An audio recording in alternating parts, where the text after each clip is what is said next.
Good evening, Internet. I do hope we're all well out there. Keeping calm and dodging the Omicron variant, which I do think would be a fantastic name for a prog rock band, but maybe not right now, huh? Okay, so this week's guitar player was Joe Bonamassa, taking a look at his style, a whole bunch of licks drawn from Live at the Greek. Tab them out in the blog, I'll put a link to that below. So I'm not going to go on and on and on about every little bit of fingering. I'm going to try and point out some of the neat little concepts that may come over a little bit more easily being shown rather than told. So this is the first lick from Love Her With a Feeling, which he's done in the key of B flat, and we're using the blues scale here.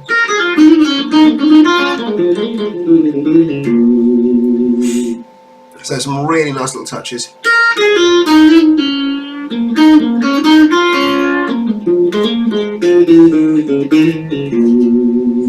So what I'm doing here, coming down, fairly straightforward pentatonic stuff. Then we've got that little tweak, sliding 8 to 9 on the G string, getting into the flat 5 from the blues scale and pulling off to the 6th fret, minor third, bending up a quarter tone. You got the classic kind of blues finger off, the perfect 4th interval there, between the 8th fret on the D and the 8th fret G. And then another neat little blues trick that sometimes we overlook as rock players. So there, hitting the 6th fret on the D, hits the D. How long have I been playing the guitar? The 6th fret on the B, rolling over to the 6th fret G, so it's literally kind of roll pressure, back of the finger to the fingertip on the 6th fret G, push that up a quarter tone. And then walking down, there's that flat 5 again, position shift, sliding in from the 4th to the flat 5, pulling off to the minor third and down to the root.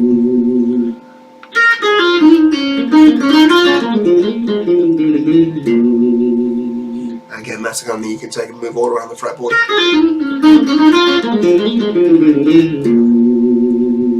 Now, the second one we're taking from his cover of the old gospel standard Old Time Religion, which is in B flat major, and he's using, so you can see here that this is the 3 frets back roll, G minor pentatonic masquerading as B flat major pentatonic. So even the big boys use this stuff.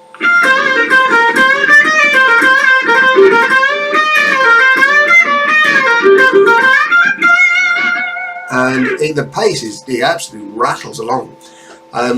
So up there with Megadeth kind of tempos, but he is just effortlessly melodic the whole way through it. And there's a really nice twist in here where he's using the 4th. Now normally major pentatonic, for those of you who don't know, it's it's root 2nd, 3rd, 5th and 6th, so that gives us in this key B flat, C, D, F, G. And Joe brings in the 4th as well, the E flat here on the 16th fret of the B. And it's not much of a difference, but compare, this is what if I was using the 5th instead. Yeah, it's alright, it's not unpleasant by any means, but that 4th. And he manages to time it just as the chord moves to the E flat, which is the 4 chord in this key.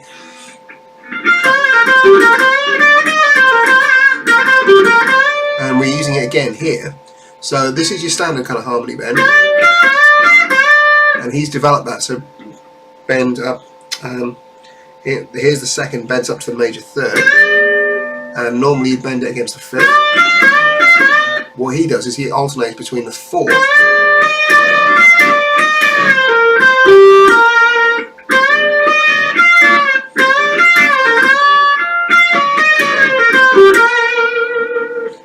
so the whole thing,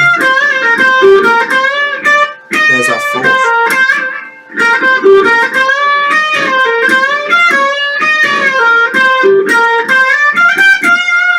And finish up by doing a little position shift, and lands on the 18th fret of the B string, that's the 5th. So that's again a really powerful leading tone, the 5th. The 5th says, right, stay with us, we'll be back after these messages. If I'd have finished off on the root, that's sort of right, all on, there we go. So again, he's very, very skillful with his use of intervals like that. Okay, now we're going to start getting into the widdly stuff. This is the stuff that made me go, whoa, wow, how's he doing that? So this is taken from Sittin on the Boat Dock, which is in C sharp, and we're mixing up C sharp minor and major here. So this is using position 3 of the C sharp minor pentatonic scale. So there's my root there, and he's using a kind of magic 3 notes approach, but he's adding in a little bit.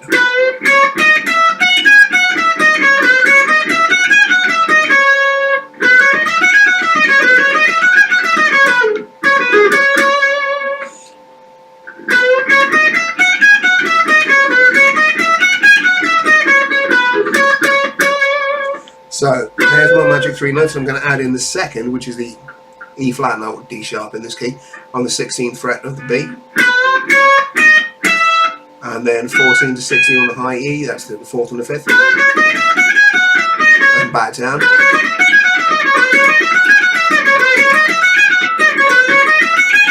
Now you're probably noticing something odd with the timing. 1, 2, 3, 4, 1, 2, 3, 4, 1, 2. So yeah, we've got 10 notes played in a 16th note rhythm. And the resulting effect there is called a hemiola. So because the phrase we've got, let's see how best to explain this. Right, if you're playing in 16th notes, you've got 4 notes to the beat. So this phrase carries across 2.5 beats, which means that when you repeat it, you're starting on the offbeat, you're starting on the and. 1 E and a, 2 E and a, 3 E and a, 4 E and a. So that bend that initially started it on the 1 actually comes in on the and of the 3 when you repeat it. So it's a nice little offset. And this is a very, very clever trick that a lot of players, including Marty Friedman amongst others, use to make it sound like they're doing more than they actually are. You'll have heard it before because you've heard the solo to All Right Now, which is a 3-note pattern played in a 4-note rhythm. It's played in 8s, 1 and 2, and 1 and 2, as opposed to a triplet. So yeah, very popular idea, and it was used. It was all over Britpop in the 90s. So there's a 3-note rhythm and a sort of 4-note, 3-note pattern in a 4-note rhythm, as opposed to a triplet. So yeah, there we are.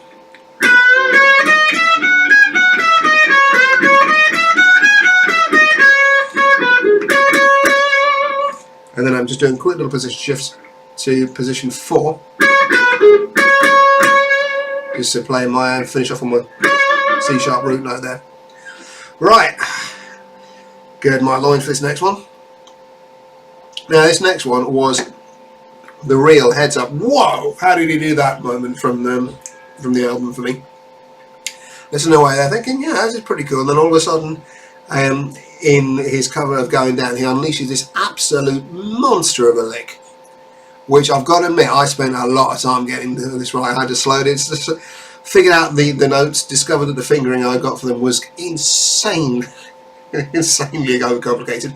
Realised I must have got it wrong. Sure enough, went to YouTube to check fingering, and by slowing it down about a quarter speed, checking it, being properly OCD with it, I finally managed to suss out what he does. And boy, I couldn't be more cheered about it.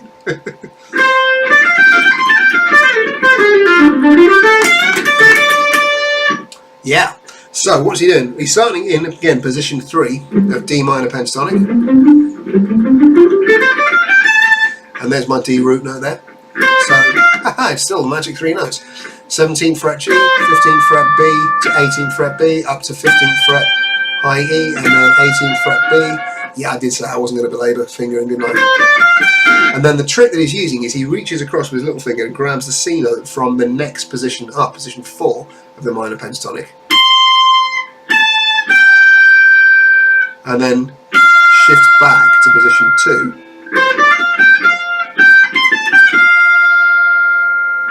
And pulls off 15 to 13 and does a slide down to the 10th fret, taking him into position 1.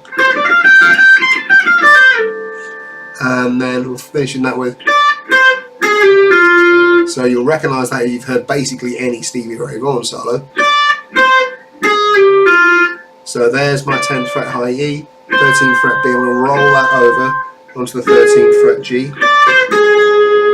So that's giving you a little bit of D blues scale. I'm going to slide that back to the 12th.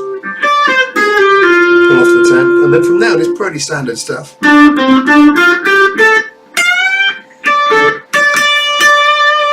But notice it on that last D root note.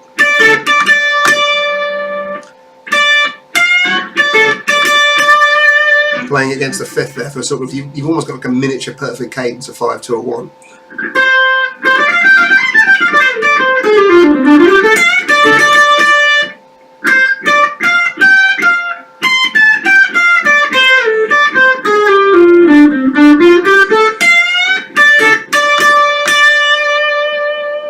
So there you go. I bestow upon you the gift of pentatonic shred this Christmas.